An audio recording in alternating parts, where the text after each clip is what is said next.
Para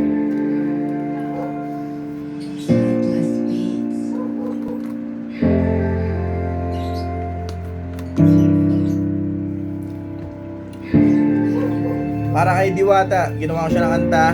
Pamagat nito, Diwata Chicken Overload Paris.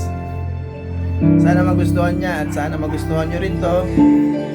Bilang inspirasyon, ginawa ko siya. Sana magustuhan nyo. Yun lang.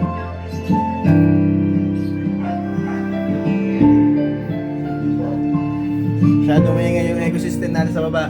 Kaya pagpasyensyahan nyo na. Nakita sa ilalim ng tulay, doon siya namumuhay at ginagawa niyang bahay. Kahirapan sa kanya at lagi ng tugon. Doon siya naghihirap at hindi na naging hamon sa kanya. Di siya nagpalitin sa iba. Ang gusto niya lang mamuhay laging mag-isa. Di ko rin alam ang buhay na pinasok niya. Ang gusto ko lang tayo laging ma-inspira. Na kulong pinahirapan at bubog sarado pang inabot niya.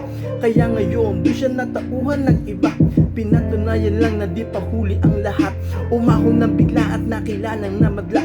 Diwata ang pangalan at sinugo siya ng langit. Gumawa siya ng mabuti kahit sobrang lait.